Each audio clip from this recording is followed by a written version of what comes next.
Hello and welcome again to Fox Country. My guest on the programme today is Trevor Moyles. But before I talk to Trevor, let's have a look at his video, Welcome to My World.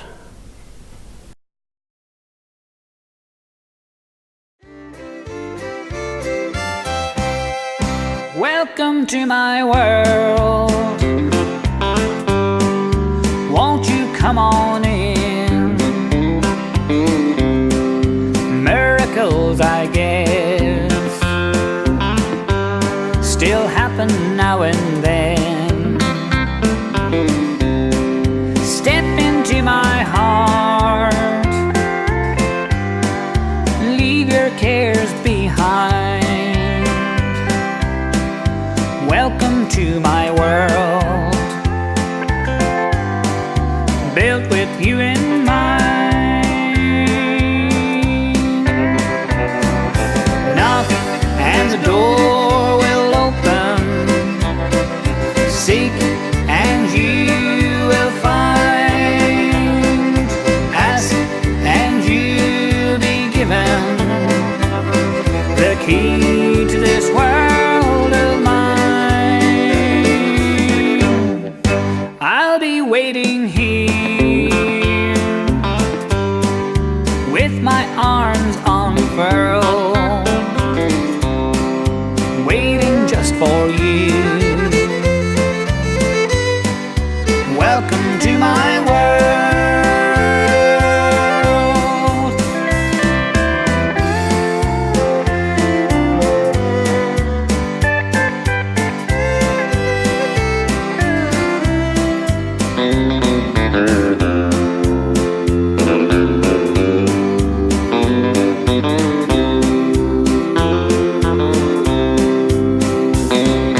Knock and the door will open. Seek and you will find. Ask and you'll be given the key to this world of mine. I'll be waiting here with my arms unfurled, waiting just for you.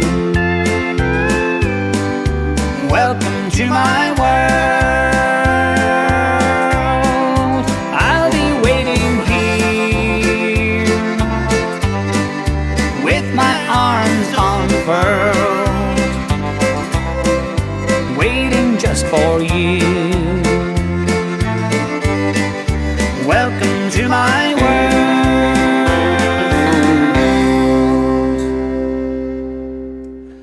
Well, Trevor, you're very welcome to Fox Country. Good to have you with us today. Thank you, Michael. I'm delighted to be here with you. It's great to be here. Yeah. Well, we're going to have a chat about your musical career, and so a good place to start, I think, if I ask you, when did you first become interested in country music? When I was only a child, Michael, I started off playing the guitar, and that's when I was just 6 years old, believe it or not. And ever since then, shortly after that, I was influenced by everything at that age, really. 60s music mostly, I suppose. Right.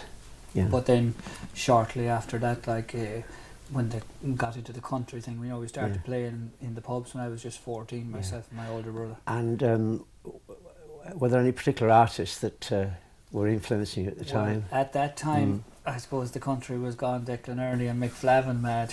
They were the big boys at that time, and they were a huge influence on myself. So you whet your appetite on their music. Oh, yeah.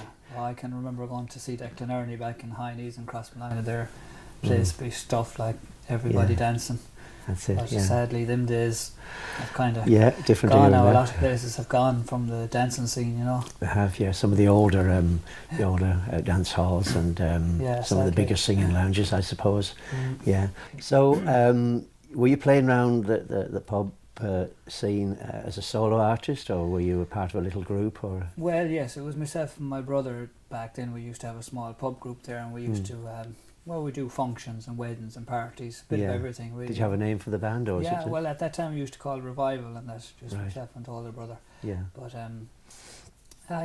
it was great. We were kept busy. We were popular back then. Yeah, I suppose there was a lot more that sort of work around in those days as well. Oh yeah, just Yeah. like the dance scene, like sure, an awful lot of the pubs have come and gone now. Like They have, there's- yeah. it's a different world completely now. A lot of the venues we used to play at pubs back then just No don't longer exist there. anymore. No longer there. Yeah, it's gone. Yeah. So you were playing the pubs. Did you move on to maybe like the wedding scene or the bigger venues? And Yes, exactly that. You know, we actually Stuart now he's doing his own thing. I'm sure you know plenty Stuart, about yeah. Stuart. Well, he's be our younger brother, and he joined us then as the drummer, Yes. and we got a couple of different musicians, and we started doing weddings and that, and slowly progressed in, and we got a management at that time, and went off doing the country scene then. Like, you know. Yes. Were you moving basically from the pub scene around the west of Ireland? You were probably travelling the length and breadth of the country then, maybe across the water to the UK. Was that the way you headed? Yes, we done a fair bit like in England, and then we done some tours over and back to Scotland and that, which was great with on the country scene, you know. Yes. And so we loved that. Like it was great. Yeah. And they were mostly dance venues that you were Oh doing? yes, Yeah. all dances. The odd Yeah. concert here and there, but 99% to be the dance venues. To me, that's what the whole scene is about. The dancing. It is, Yeah. yeah. I'd have to agree with you on that, yeah. That's what it's all about. Yeah, that's where you get your buzz, isn't it? From Oh, when you're up totally, there on yeah. the stage when you're playing, Yeah. and there's a crowd in front of you on the floor, and they're hopping You know, around. you know it's Yeah. going well Yeah, if yeah, they're dancing. that's right. It's great. Yeah. So the band was going well. When did you actually start recording material and issuing some singles, or? That must be, well, we'd, as a pub group years ago, we'd done a 4-track, you know. The old 4-track. Yeah, on a cassette, imagine. Yeah, That was even before the CDs got popular. that's right. Yeah. And they were the only 2 songs I ever wrote were on that. What were they? Yeah. What were they called? Crossroads was one. Crossroads. Yeah. Yeah, and then there was another one, How, Where and When. Yes. That was the name of another song. Yeah. And were you selling that around the gigs? Was that basically, or how did? We didn't really do. We did sell them, like, but Yeah. you know, it was more just for the sake of doing it and for promoting ourselves, yeah. rather than for selling it back then. You Yeah, know, it was of just course you could advertise yourself as recording artist then, couldn't you? that's it. It's Yeah. all part of Look the all part of the build-up. Yeah. That's right. Yeah. So you still have you have a band now, haven't you, Trevor? Or do you vary between maybe a band for a function and then drop down to maybe Yes. solo or? Exactly that. duo Yeah. The for a- majority of my work now is one-piece work, and then say if I'm going over to Scotland for a weekend or whatever, I might bring 2 or 3 lads with me. And same here, if I'm Yeah. playing at a wedding or a function or a dance, you know, everything varies now. So whatever they need, Yeah, we provide. you can adapt. Yeah, that's it. That's great. Yeah, kind of just take it nice and easy. Now, I wouldn't be as busy as I used to be, you know, but kind of kept I going. think that's a reflection of the way the scene has gone, really, isn't it? Yeah, I it's- think it's so. very changed. Yeah, it's Yeah. just it's a different scene. You know, I know it's still the Irish country scene and that, but it's just totally different to what it used to be. Yeah. Yeah, I suppose the lack of venues too make it incredibly hard for bands in general. You know, Yeah. like you can have a great band there now and there's no place to play. Yeah, and I think people may not realise how much it costs to actually put a band on the road, keep it there, keep the band employed, playing around the circuit, when there are only a limited number of venues, and it's not easy, is it? Well, no. By the time you know, like paying the band alone, but then you have all the other expenses. You know, the van to go around in, all the equipment you need, all the publicity, recordings. There's a lot of work that the average dance goer or pub goer wouldn't appreciate, the amount of effort that it takes just to get yourself out there on the road and get into a venue and Very true. Yeah, and the getting set up, hours, the hours, yeah, pulling around gear. and then once the show is over, the whole thing in reverse again. Yeah, and then they're all gone home and you're left there That's taking right. down. I mean, you could be, from the time you leave home till you get home, you could be maybe 10 hours out, couldn't Oh you? yeah, Just yeah. We around often make from it an up, Irish like gig, an yeah. average would be 6-8 hours yeah. at least. Like you Yeah. know, people don't realise that. Like, They think you should, you've done your 2.5 hours on it's a stage. great job singing for 2 hours Yeah. and enjoying it, which it is. Yeah. And that makes it all worthwhile. But then besides that, before it and afterwards, you have lots to do. Yes.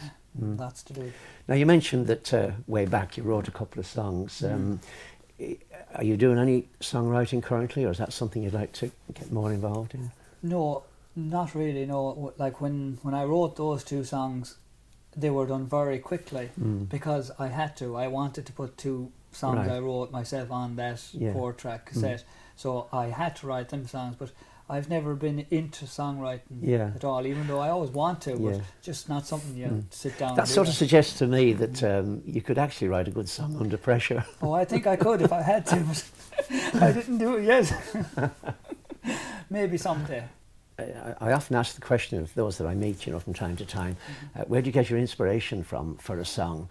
And some of them say to me, well, you might actually hear somebody saying something or a throwaway line. Yeah, that happens to me all the time because as you know yourself, when you're out and about and you're in crowds and people make the best of comments you'll ever hear, and I'm great at catching those comments, but then you'll say, oh, that would make a great catch for a great hook, as they call it in a song, but then you take note of that then, and that's kind of as far as it goes, then you might get a couple of lines. It's like me, by the time you get home you've forgotten the line. That's it, it just goes out of your head then. I think for me anyway, if I was to be writing a song, this would have to be, you hear the good line and you'd want to nearly do it there and then, because you just put it on the long finger and that's it, forget about it.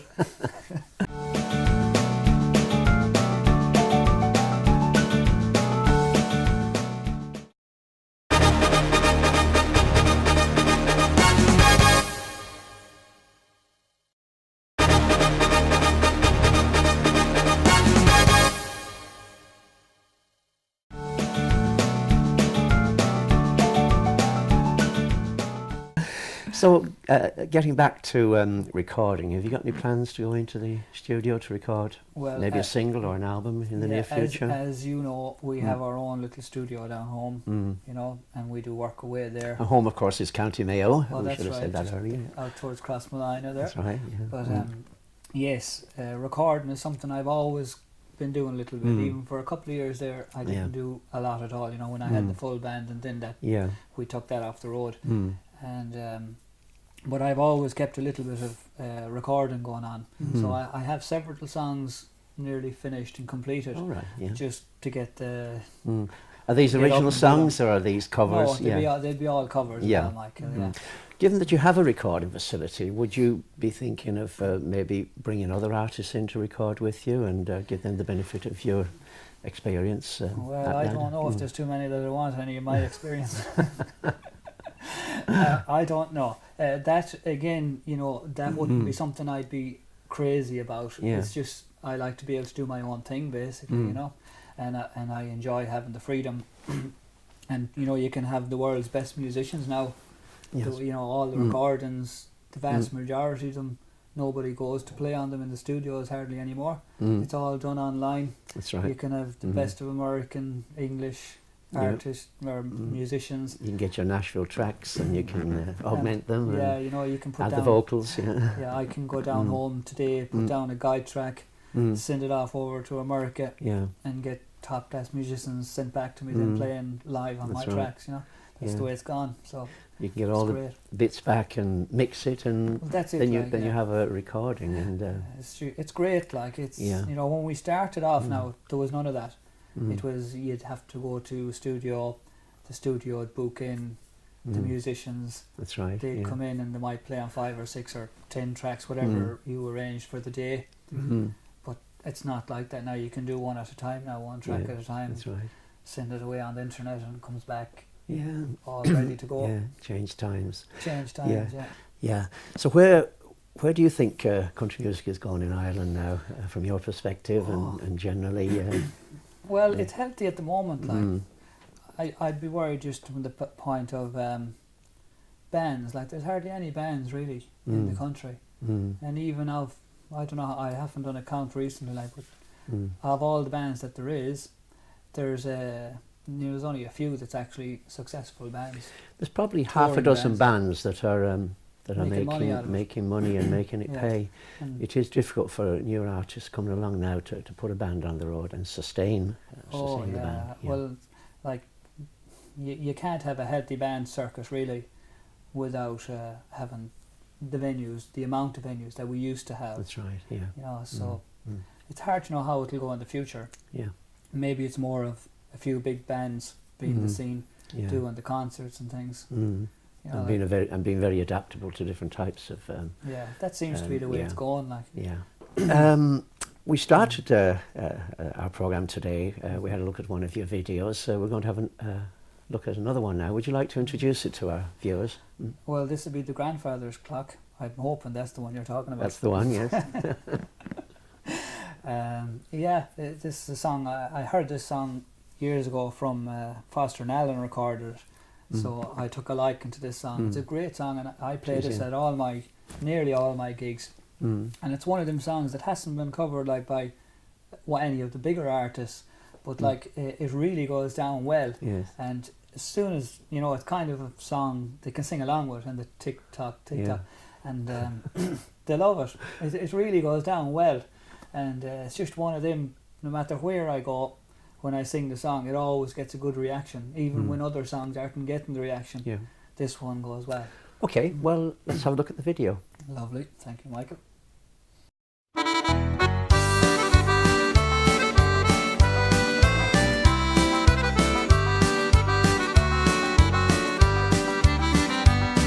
My grandfather's clock was too large for the shelf, so it stood 90 years on the floor.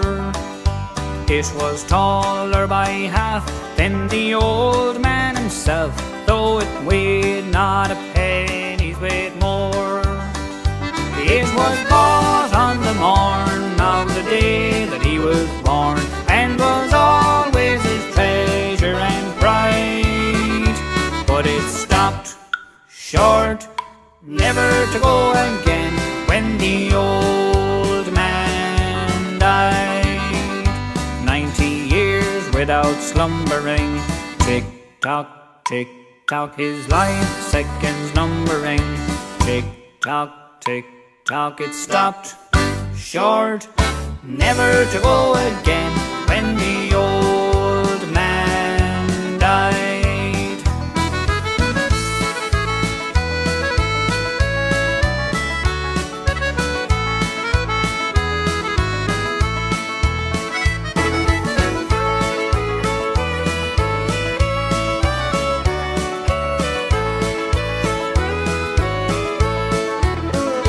It was bought on the morn of the day that he was born, and was always his treasure and pride.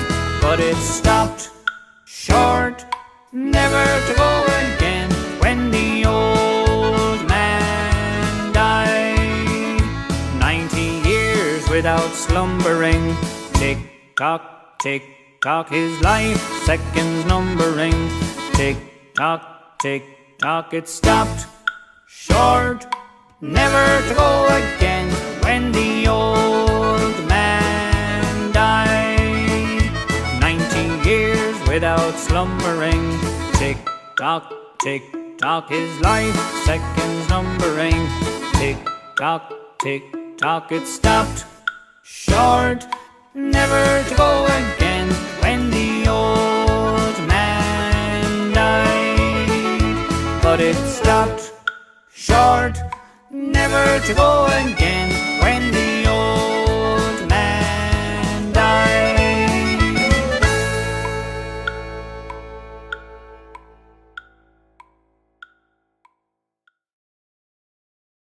Well, I have to say, Trevor, I enjoyed that video, and I'm sure our viewers did as well. Thank the you, grandfather. Michael, and I hope they enjoyed clock. it. Yeah, and as you say, it's one of those sort of catchy songs. It's a bit different. It's always good to have something like that, or a few songs like that when you're doing your gigs, isn't it? Well, something they're recognisable. Yeah, something that's material. not overly done by everybody, you know. So it's, I don't think anybody else has recorded that in a long time.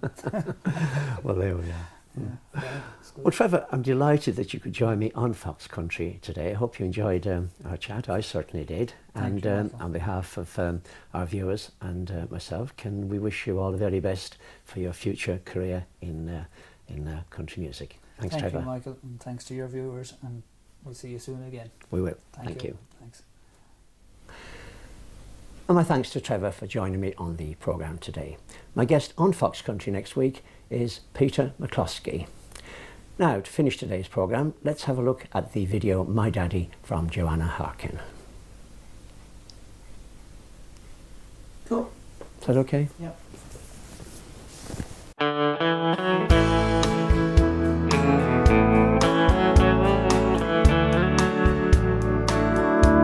My daddy was my hero in my younger years. He kept me safe and happy and chased away my fears.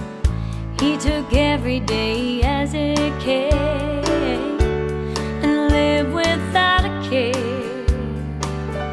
Losing him was the hardest thing I've ever had to bear.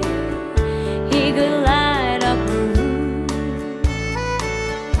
with his charm and his smile, and when I needed him, he would travel for miles. My daddy's still my hero. Even now I'm fully grown. I love and respect him, the greatest man I've ever known. I love him forever, and we will never part, 'cause I'll always keep him locked in my heart. My daddy, my hero, my daddy, my life. He was my strength, my courage, my guide.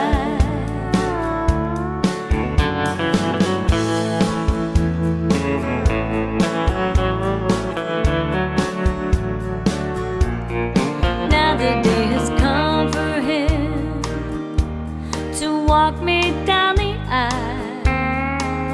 So I think about the things he'd say, and quietly I smile. Although the road ahead in life may sometimes get rocky, just think about the lessons we have taught you, me